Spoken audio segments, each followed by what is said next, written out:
C'est un grand plaisir de recevoir aujourd'hui Monsieur Frans Timmermans, le premier vice-président exécutif de la Commission européenne. On le reçoit en ami de la relation, en ami du Maroc et en acteur important pour donner un contenu à ce partenariat Maroc-Union européenne, un contenu qui inscrit cette relation encore dans la résilience et encore dans l'avenir. C'est un moment important parce que c'était l'occasion de signer le partenariat vert entre le Maroc et l'UE. Et le Maroc, comme le premier partenaire, a signé un tel instrument avec l'Union européenne.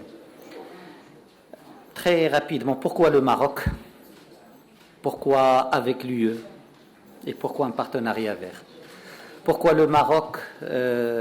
D'abord parce qu'il y a une cohérence entre les priorités de l'UE et les priorités définies par Sa Majesté le roi Mohammed VI.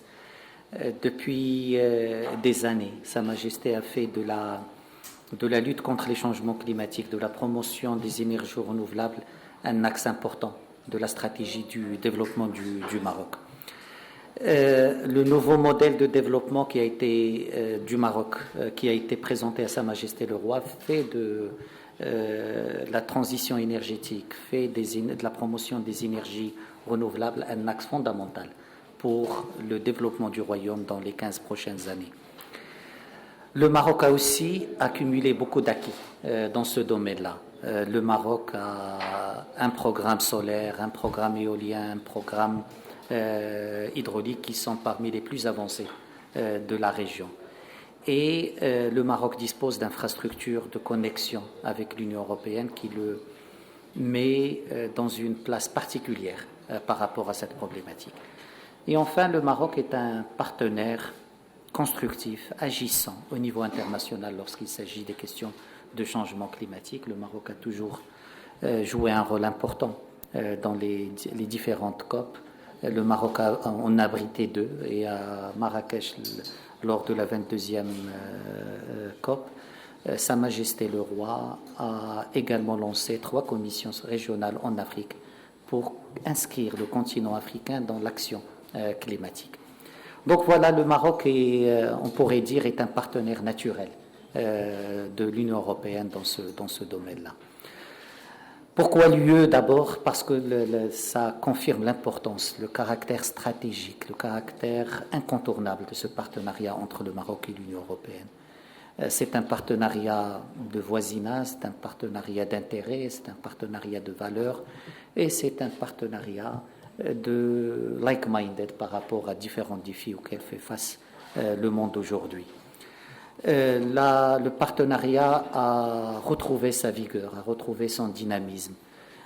Vous êtes, Monsieur Timmermans, le 6e membre du Collège de l'Union européenne à visiter le Maroc, y compris la visite de la présidente de la Commission ici à Rabat, ce qui montre ce dynamisme retrouvé et ce qui montre aussi la richesse de ce partenariat. Pourquoi un partenariat vert? D'abord, le contexte le démontre. On est à la veille de la COP27 et c'est un moment important pour montrer que la discussion sur les changements climatiques, c'est d'abord une question de volonté, de vision, mais c'est une question d'acte. D'acte pour transformer les engagements en réalité. Ce que le Maroc et l'UE essaient de faire à travers ce partenariat vert. C'est montrer aussi que le respect des engagements se construit également à l'intérieur des pays à travers les stratégies nationales, mais entre les partenaires à travers des accords comme celui que nous venons de signer aujourd'hui. Ça intervient dans un contexte régional et international très particulier où la question de sécurité énergétique, où la question de souveraineté énergétique est plus que jamais posée avec une grande acuité. Le Maroc a toujours considéré que pour ces questions-là, que ce soit la sécurité alimentaire, la sécurité énergétique, la fiabilité est un élément clé. Pour Sa Majesté le roi, pour le Royaume du Maroc, le partenaire avant le partenariat. Et ça nous permet aujourd'hui d'entrevoir ce partenariat vert comme un élément d'abord pour le Maroc et l'Union européenne, mais au-delà, pour créer des ponts avec des sous-régions, l'Afrique du Nord et au-delà tout le continent africain. Il y a une convergence entre le Green Deal de l'Union européenne et la stratégie d'énergie renouvelable menée ici au Maroc sous l'impulsion de Sa Majesté le Roi. Donc autant de raisons qui donnent toute sa pertinence à cette signature d'aujourd'hui, toute sa pertinence à ce que le Maroc soit le premier partenaire de l'Union européenne dans ce domaine-là, et toute la pertinence par rapport à la thématique elle-même, où le Maroc et l'Union européenne portent un message pragmatique mais positif à la communauté internationale, qu'il faut agir et transformer les discours en actes.